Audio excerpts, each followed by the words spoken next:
Welcome my dear friends, myself ST Eli and we are going to read about Bragg's equation. In this video, we discuss all the related topics with Bragg's equation with the derivation. यानी कि इस video में हम Bragg's equation से जुड़े सारी चीज़ों की बात करेंगे और साथ में उसका डेरिवेशन भी हम लोग करेंगे. Let start. और आज का जो डेट है वो है 25 फरवरी 2023. आज है 25 फरवरी 2023. स्टार्ट करते हैं. टॉपिक आप लगा लोगे. टॉपिक है ब्रैग्स इक्वेशन. ठीक है, ब्रैग्स इक्वेशन. तो सबसे पहले मैं यही बात स्टार्ट करता हूँ कि ब्रैग्स इक्वेशन आया कहाँ से और किन किन वैज्ञानिकों ने इसे दिया.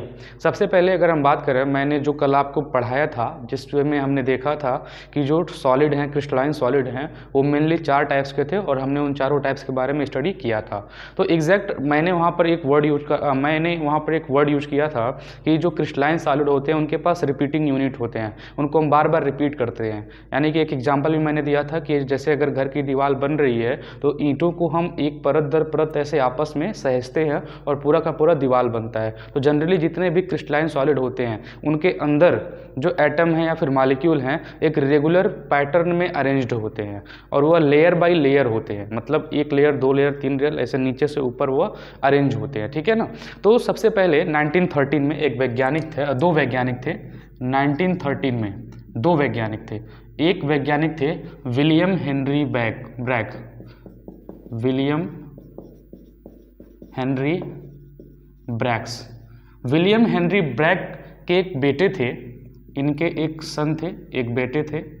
उनके बेटे का नाम था लेवरेंस ब्रैग.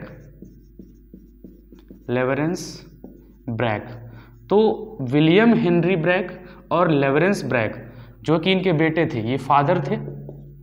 ये हैं लेवरेंस के फादर और ये जो है सन है. यहाँ पे मैंने लिखा भी है सन. तो विलियम हेनरी ब्रैग और लेवरेंस ब्रैग ने कब 1913 में यह लॉ प्रपोज्ड किया. यानी कि कैसे हम लोग किसी भी क्रिस्टल के अंदर उसके क्रिस्टल स्ट्रक्चर को फाइंड कर सकते हैं. आखिर जो मैं कह रहा हूँ atom layer by layer arrange हैं, वह किस प्रकार अरेंज हैं और 2 लेयर्स के बीच का डिस्टेंस कितना है, उनका जो स्ट्रक्चर है वो क्या है, उनकी क्रिस्टलोग्राफी क्या है, उसको पता करने के लिए 1913 में विलियम हेनरी ब्रैग और लेवरेंस ब्रैग ने क्या किया, लॉ दिया. और इस लॉ के अकॉर्डिंग इन्होंने zinc sulphide, NaCl, sodium chloride और डायमंड इसका उन्होंने क्रिस्टल स्ट्रक्चर बताया. क्या बताया? क्रिस्टल स्ट्रक्चर बताया.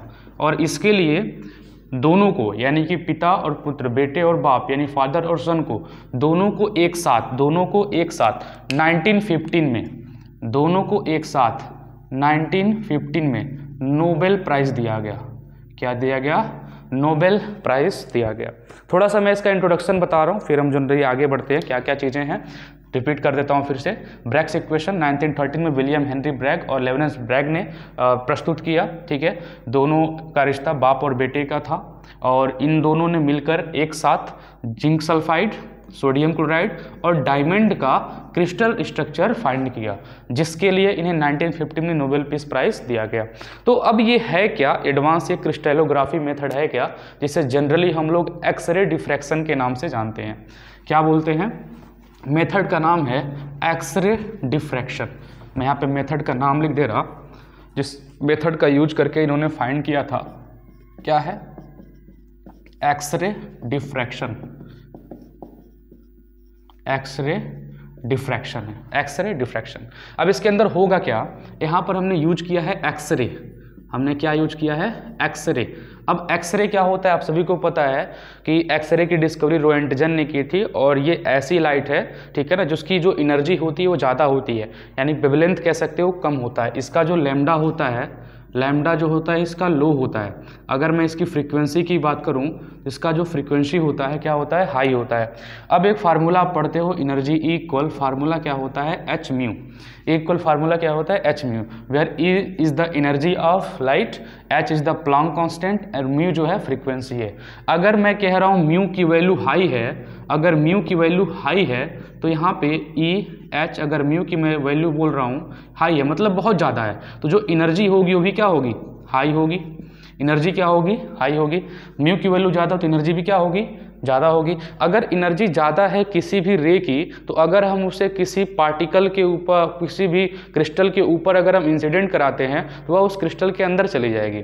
आपको जनरली ये बात पता भी होगा कि अगर आप डॉक्टर के पास जाते हो, अगर वो आपका हाथ का अगर एक्सरे कर रहा है तो देखो हाथ के अंदर जो सेल्स हैं, मसल्स हैं, उनको छेद करके यानी कि उनके आर पार उन्हें पेनिट्रेट करके वह फोटोग्राफिक प्लेट पर जा करके चिपकता है, फोटोग्राफिक प्लेट पर इंसिडेंट होता है और फोटोग्राफिक प्लेट पर आपकी हड्डियों का ढांचा बनता है। तो अब इसका मतलब क्या है कि वो आपके हाथ को पेनिट्रेट कर सकता है, इतनी एनर्जी इसके पास है। तो इसीलिए इसका यूज हम करते हैं क्रिस्टल को पेनिट्रेट करके उसके अंदर के स्ट्रक्चर, जियोमेट्री को या फिर उसके बॉन्ड को, उसके दो लेयर्स के बीच के डिस्टेंस को फाइंड करने के लिए। बात समझ में क्या बोल रहा है, इसका यूज क्यों करते हैं, क्योंकि एनर्जी क्या है इसका ज़्यादा है, इसीलिए इसका हम यूज करते हैं। अब जनरली होता क्या है, जैसे सपोज कर लो कि यहाँ पर मेरे पास ये रहा पार्टिकल, ठीक है, मेरे पास ये रहे पार्टिकल। अब अगर आप इन पार्टिकल्स को देखो, सपोज कर लो कि ये एक लेयर में अरेंज्ड हैं, अगर ये एक लेयर में ऐसे अरेंज्ड हैं, अगर इनके ऊपर एक आता है वेब, मतलब अगर मैं यहाँ से, ठीक है, एक्सरे इसके ऊपर भेजता हूँ, एक्सरे इसके ऊपर टच करेगा और टकराने के बाद यह डायरेक्शन में ऐसे आगे की तरफ रिफ्लेक्ट हो जाएगा, ठीक है। अब मान लो कि मैंने एक और एक्सरे सेकेंड लेयर पर भी भेजा, तो अगर सेकेंड लेयर पर जो एक्सरे है यहाँ पे गया, ये भी यहाँ से टच करेगा और रिफ्लेक्ट होकर के कहाँ बढ़ जाएगा, आगे बढ़ जाएगा। बात समझना कि यहाँ से ये जो है, यहाँ से यहाँ तक आप कह सकते हो, यहाँ से यहाँ तक की जो वैल्यू है वो लैम्डा है, यहाँ से यहाँ तक की जो वैल्यू है क्या है, लैम्डा है, ठीक है। ये क्या है बाबू, तो ये है हमारा एक्सरे, यह हमारा है एक्सरे। अगर हम एक्सरे को किसी भी मेटालिक क्रिस्टल के ऊपर इंसिडेंट कराते हैं तो वह उसके पार्टिकल से टच करेगा, एटम से टच करेगा और रिफ्लेक्ट हो जाएगा। वैसे ही मान लो कि अगर इसकी एनर्जी ज़्यादा है तो सेकेंड लेयर तक भी जा सकता है, तो सेकेंड लेयर तक भी किसी पार्टिकल से टच करेगा और रिफ्लेक्ट हो जाएगा। तो अब यहाँ से जो ये पार्टिकल रिफ्लेक्ट हो करके यहाँ पे जो हमें दिखाई दे रहा है, यहाँ से यहाँ तक की जो दोनों वेब हैं, यहाँ पर ये दोनों एक दूसरे से कंबाइन होंगे और यहाँ पर कंस्ट्रक्टिव इंटरफेरेंस दिखाएंगे। यानी कि अब ये दोनों जहाँ पे हैं अलग अलग ना जाकर के एक दूसरे के साथ कंबाइन हो जाएंगे और कंबाइन होकर के क्या दिखाएंगे, कंस्ट्रक्टिव इंटरफेरेंस, कंस्ट्रक्टिव इंटरफेरेंस दिखाएंगे। अगर आपको ये नहीं पता कंस्ट्रक्टिव इंटरफेरेंस क्या होता है, थोड़ा सा मैं बता देता हूँ। देखो, अगर जनरली जैसे मान लो कि अगर मेरे पास ये एक वेब 1 है, ऐसे ही मेरे पास अगर मान लो वेब 2 है, अगर इन दोनों वेब को आपस में कंबाइन कर रहे हैं तो बोलते हैं कंस्ट्रक्टिव। क्या बोलते हैं, कंस्ट्रक्टिव। अभी दोनों कंबाइन होगा तो इनका जो वेवलेंथ है वो क्या होगा, बड़ा हो जाएगा। छोटे छोटे वेवलेंथ थे, आपस में कंस्ट्रक्टिव इंटरफेरेंस किए, वेवलेंथ क्या हो जाएगा, ज़्यादा हो जाएगा। तो वहाँ पर क्या हो रहा है, कंस्ट्रक्टिव इंटरफेरेंस हो रहा है। अब जो कंस्ट्रक्टिव इंटरफेरेंस होता है, अगर मान लो कि इनका जो वेवलेंथ है, यहाँ पे देख रहे हो, यहाँ पे जो एक्सरे का वेवलेंथ क्या माना मैंने, लैम्डा। तो ऐसे ही जो कंस्ट्रक्टिव इंटरफेरेंस के बाद जो ये नया वेवलेंथ बन रहा है, यह क्या होगा, एन लैम्डा। यह क्या होगा, n lambda, where n is the integer, n 1 2 3 4 कुछ भी हो सकता है, वो जो लैम्डा का क्या है, इंटीजर है। ये आपको पता रहना है, ठीक है ना, ये आपको पता करना है। इसको मैं थोड़ा स्टार भी बना दे रहा हूँ ताकि आप उसको कहीं किनारे कर लोगे। तो ये रूल है और इसी रूल का यूज करके हम क्या करते हैं, क्रिस्टल का क्रिस्टेलोग्राफी, उसका स्ट्रक्चर, उसकी जियोमेट्री, हम दो लेयर्स के बीच का डिस्टेंस फाइंड करते हैं, ठीक है। अब यहाँ पे देखो दो लेयर्स कहाँ पे है, यहाँ पे दिख रहा है ये जहाँ से मैंने यहाँ पे इन दोनों को ज्वाइन किया है, तो ये यहाँ से यहाँ तक का जो डिस्टेंस है यह लेयर का डिस्टेंस है, इसे हम डी से डिनोट कर सकते हैं, ठीक है। बस इसका आप स्क्रीनशॉट ले लो, फिर मैं आगे बढ़ता हूँ। एक छोटा सा स्क्रीनशॉट ले लो, हम आगे बढ़ते हैं और हम लोग डेरिवेशन करते हैं ब्रैग्स इक्वेशन का, ठीक है। ले लिया, आगे बढ़ते हैं। इतनी चीज़ें आप बस अपने माइंड में रखना, बहुत आसानी से समझ में आएगा, कोई घबराहट नहीं, कोई जल्दी नहीं, हमें एक एक टॉपिक को आसानी से समझना है क्योंकि concept is the power of science. चलो देखो, अब हमें क्या डेरिवेशन करना है, डेरिवेशन करना है n lambda equal 2D sine theta. यही है ब्रैग्स इक्वेशन, यही क्या है मेरा ब्रैग्स इक्वेशन है, n lambda equal 2d sine theta, यही ब्रैग्स इक्वेशन है। तो इसके डेरिवेशन के लिए हम क्या करते हैं, सपोज कर लेते हैं कि हमारे पास एक कोई सॉलिड का क्रिस्टल है, हमारे पास क्या है सॉलिड का क्रिस्टल, और सॉलिड के क्रिस्टल के अंदर ठीक है यह क्या है पार्टिकल्स, मैं पॉइंट्स से बस दिखा रहा हूँ ताकि ज़्यादा यह कॉम्प्लेक्स ना दिखे, पॉइंट से दिखाता हूँ। इसे आप एटम से भी डिनोट कर सकते हो, तो मैं जनरली बस इसे पॉइंट से डिनोट कर रहा हूँ, ठीक है, मैं इसे पॉइंट से डिनोट कर रहा हूँ, ठीक, आप भी ऐसे कर लोगे, पॉइंट से डिनोट कर रहा हूँ, हो गया, ठीक। अब एक काम करते हैं, एक्सरे बीम को इसके ऊपर इंसिडेंट कराते हैं, एक्सरे बीम को इसके ऊपर इंसिडेंट कराते हैं। देखो सपोज करो कि इस वाले पार्टिकल के ऊपर एक एक्सरे आया, टच किया और यहाँ से निकल गया, एक्सरे आया टच किया और यहाँ से निकल गया। अब इनको लेयर बाय दिखाना है तो मैं इनको ज्वाइंट भी कर दे रहा हूँ, जिससे हमें आसानी से चीज़ें समझ में आए। कॉम्प्लेक्स नहीं है, कुछ भी कॉम्प्लेक्स नहीं है, जब तक हम चीज़ों को सीखते नहीं हैं तब तक ही चीज़ें बस हमें कॉम्प्लेक्स लगती हैं। यहाँ तक कर लिया। तो अब देखो यह क्या है, मेरे पास एक्सरे है, यहाँ पे मैं एक्सरे ही इंसिडेंट कर रहा हूँ, तो सपोज करो इसका एक नाम दे देते हैं, मान लो इसका नाम A1, जहाँ पे टच किया इसका नाम B1, इसको मैं ऊपर लिखता हूँ, ठीक है, यहाँ पे B1 और यहाँ पे गया है C1 नाम दे रहा हूँ, A1 B1 और C1, ये B दिखाई दे रहा है, मैं B बोल रहा हूँ समझना, अगर नहीं भी दिखेगा तो वो बड़ा लिख देता हूँ, यह जो है यह B1 है, ठीक है, यह B1 है, ठीक।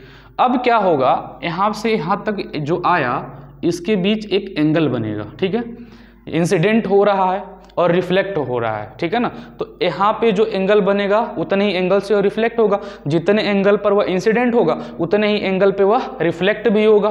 तो सपोज कर लो यहाँ से इसने क्या थीटा एंगल से इंसिडेंट हुआ और यहाँ से थीटा एंगल पर ही क्या होगा वो बाहर निकल जाएगा। ऐसे ही मान लो कि हमारे पास ये जो सेकेंड लेयर है, ठीक है, यह जो मेरे पास सेकेंड लेयर है, ठीक है, सेकेंड लेयर पर भी एक रे इंसिडेंट होगी, सेकेंड लेयर पर भी एक रे इंसिडेंट होगी, ऐसे बिल्कुल ऐसे, और इसके नीचे वाला जो पार्टिकल है सपोज करो उसको उसने टच किया और टच करने के बाद वहाँ से वो रे आगे की तरफ रिफ्लेक्ट हो जाएगी, यह जो रे है अब यह आगे की तरफ क्या हो रहा है रिफ्लेक्ट हो जाएगा, यह रे आगे की तरफ, इसको मैं रिफ्लेक्ट कर देता हूँ, ठीक, यह रे आगे की तरफ क्या हो गया रिफ्लेक्ट हो गया। इसका एक अलग नाम दे देते हैं, इसका नाम A1 दिया है, A2, इसका नाम B2, इसका नाम C2 दे देते हैं। बस हमने इतनी फिगर आपको क्या समझ में आई। अब मैंने पहले ही लिखा था यहाँ पे जो दो लेयर्स हैं, दो लेयर्स के बीच का डिस्टेंस क्या रखना है, यहाँ से यहाँ तक का डिस्टेंस क्या है D है, यहाँ से यहाँ तक का डिस्टेंस क्या है D है। चलो अब यहाँ पे डेरिवेशन पे थोड़ा ध्यान दो, क्या करना है हमें। सबसे पहले यह जो लाइन है यहाँ से हम एक परपेंडिकुलर डाल रहे हैं, यहाँ से इसके ऊपर मैंने क्या डाला परपेंडिकुलर, यह है परपेंडिकुलर, परपेंडिकुलर डाला, इसका नाम मैं लिख दे रहा हूँ L। यह जो पॉइंट है जहाँ पर परपेंडिकुलर डाला उसका नाम क्या है L। ऐसे ही यहाँ से भी एक परपेंडिकुलर डाल देते हैं, यहाँ से भी एक परपेंडिकुलर डाल देते हैं, परपेंडिकुलर लाइन, और यहाँ पे जहाँ पे टच कर रहा है इसका नाम दे देते हैं M। क्या नाम दे दिया M। और साथ में यहाँ से यहाँ तक को भी हम क्या कर देते हैं मिला देते हैं, यहाँ से यहाँ तक को भी मिला देते हैं, ये लो हो गया। इतना स्ट्रक्चर आप ड्रॉ कर लोगे, इतना कर लोगे। अब देखो क्या क्या करना है। अभी जनरली देखो यह भी थीटा होगा, यह भी क्या होगा थीटा होगा, यह भी क्या होगा थीटा होगा। अब आपके मन में सवाल आ गया कि सर वो क्यों थीटा होगा, वो वाला क्यों थीटा होगा। थोड़ा सा मैं जनरल यहाँ पे एक रूल बता रहा, देखो यह वाला रे ऐसे है, यह इसके ऊपर पैरेलल आ रहा है, इसके ऊपर सॉरी पैरेलल कर रहा हूँ, इसके ऊपर इंसिडेंट हो रहा है और यहाँ से ऐसे निकल गया।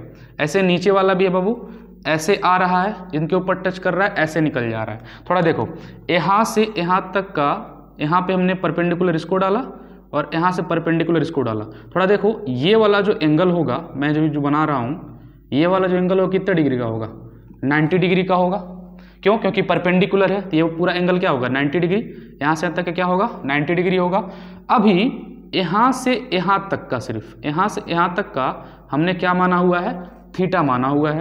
तो यानी कि ये जो नीचे वाला है, ये जो नीचे वाला है, यहाँ पे जो नीचे वाला दिख रहा है ये वाला, जैसे पूरा एंगल मैं ऐसे बना रहा हूँ ना, पूरा एंगल मैं ऐसे बना रहा हूँ। अब यहाँ पे जो ऊपर वाला यहाँ पे है, यह वाला क्या है, यह वाला जो ऊपर वाला क्या कह रहा है, थीटा है, तो नीचे वाला क्या हो जाएगा 90 माइनस थीटा, क्या हो जाएगा 90 माइनस थीटा। कैसे कैसे कैसे, यहाँ पे मैं क्या करूँ, पूरा का पूरा क्या है 90 है और यहाँ से यहाँ तक का क्या है थीटा है, तो बचा कितना, बचा कितना, तो 90 में थीटा माइनस कर दो, यानी कि ये वाला जो है क्या है 90 माइनस थीटा है।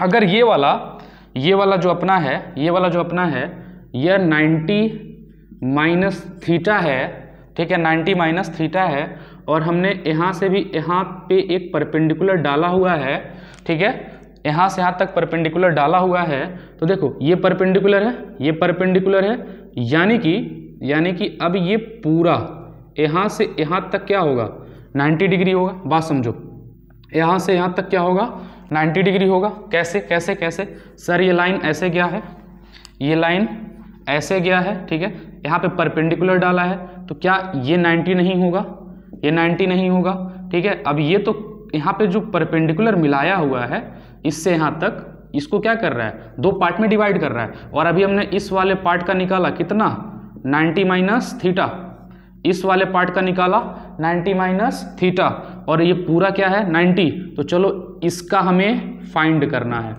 इसका हमें क्या करना है फाइंड करना है। तो देखो जनरली क्या करेंगे, इसका हमें फाइंड करना है। देखो अगर इसको जोड़ें तो कितना होगा 90 डिग्री, इस वाले को और नीचे वाले को, यानी कि दोनों आधे आधे कटे हैं ना, इनको जोड़ें तो क्या होगा 90 डिग्री के बराबर आएगा। चलो जिसको फाइंड करना है इसको x मान लेते हैं, यानी कि हमें ये वाला फाइंड करना है, हमें ये वाला फाइंड करना है, ये वाला, तो इसको क्या मान लिया x। तब क्या हो जाएगा हमारे पास, इन दोनों को जोड़ो 90 के बराबर होगा, यानी कि 90 plus theta, sorry 90 minus theta, 90 minus theta plus x equal 90 degree. क्या ऐसे होगा, क्या ऐसे होगा, यह वाला जो है किसके लिए है, यहाँ पे ये वाला ऊपर वाला 90 माइनस थीटा है, और इसे हमने x माना, तो किसके बराबर है, पूरा का पूरा 90 डिग्री के बराबर है। तो चलो थोड़ा सा इसको सॉल्व कर देते हैं, हो जाएगा 90 minus theta plus x equal 90, ठीक है, ये 90 इधर जाएगा तो हो जाएगा minus theta plus x equal 90, ये प्लस इधर जाए क्या हो जाएगा माइनस, 90 माइनस 90, तो minus theta plus x equal 90 में 90 कितना हो जाएगा 0, तो अब थीटा को इधर भेजेंगे तो माइनस इधर जाए क्या हो जाएगा plus, x equal theta, x equal क्या मिल गया थीटा। इसीलिए मैंने यहाँ पे क्या लिखा कि ये भी क्या होगा थीटा, ऐसे इसका भी निकाल लेंगे कि भी क्या होगा थीटा। क्या आपको इतनी बात समझ में आई कि ये थीटा कैसे हुआ, इतनी बात समझ में आई, ठीक। इसका भी आप थोड़ा सा स्क्रीनशॉट ले लो ताकि आपको समझ में आए मैंने कैसे इसको थीटा कहा है। आप इसका एक स्क्रीनशॉट ले लो, फिर हम लोग आगे बढ़ते हैं।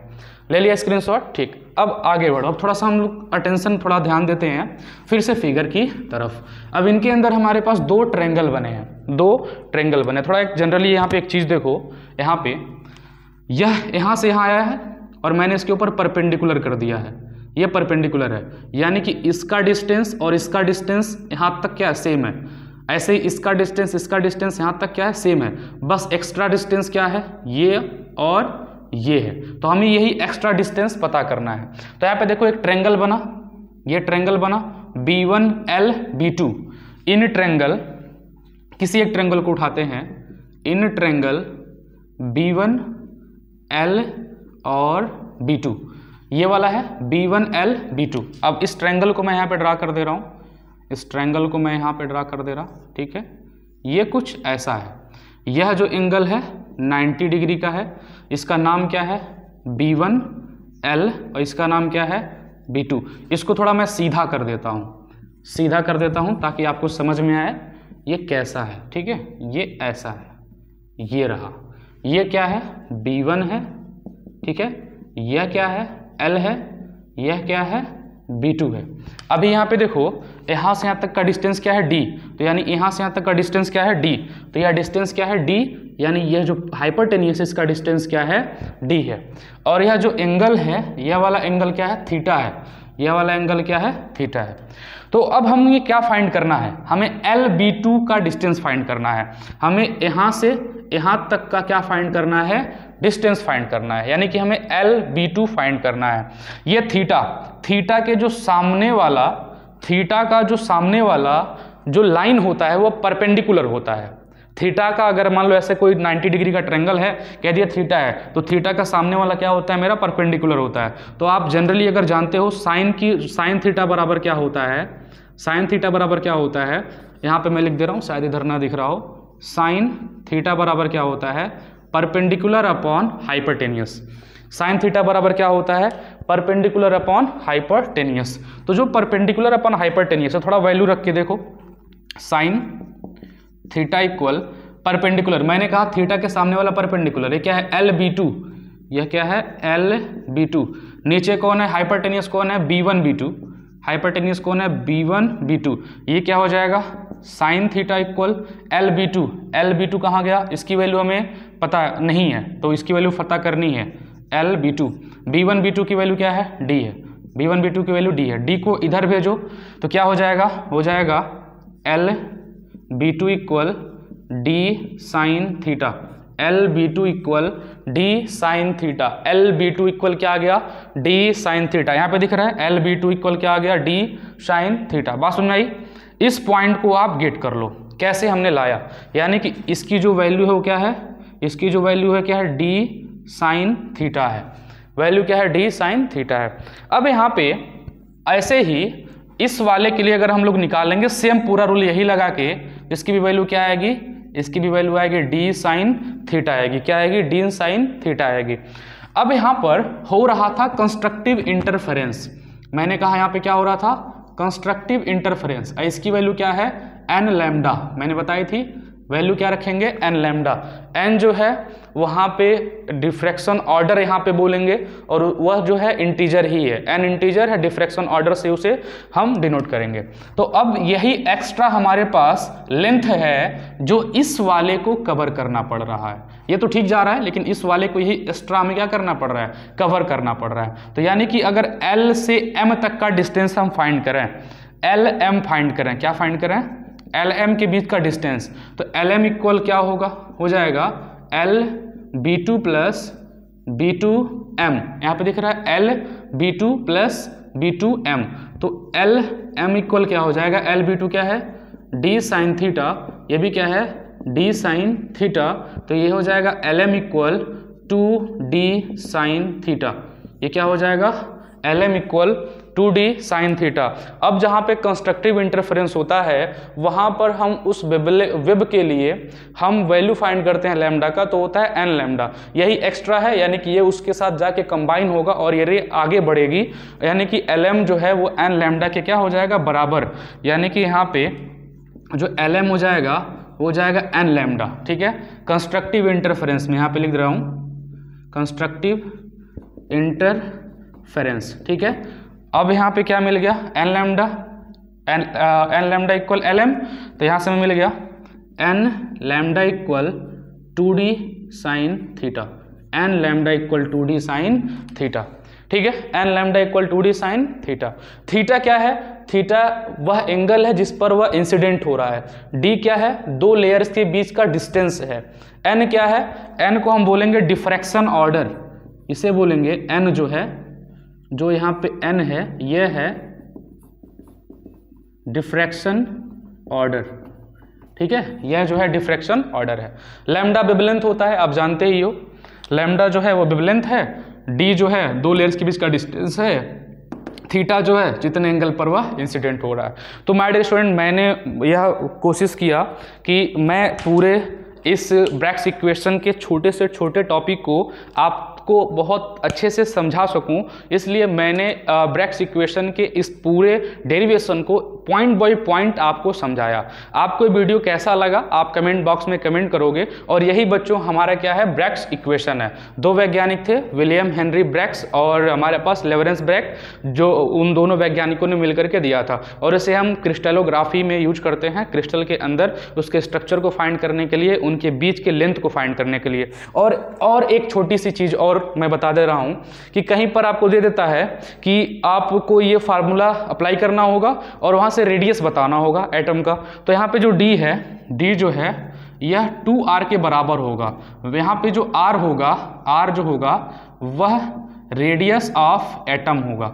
तो कहीं पे किनारे लिख लेना d इक्वल 2r, कहीं किनारे लिख लेना d इक्वल 2r, यानी कि कुछ ऐसा है, ऐसे दो आपस में एटम कंबाइन है, यहाँ से यहाँ तक का रेडियस r, यहाँ तक रेडियस r, यानी यहाँ से तक का कितना हो जाएगा, d हो जाएगा। तो ये बात है। तो आपको कैसा लगा वीडियो, आप कमेंट बॉक्स में कमेंट जरूर करोगे, ठीक है। और बच्चों मिलते हैं आप सभी से नेक्स्ट वीडियो में, तब तक के लिए आप सभी को जय हिंद।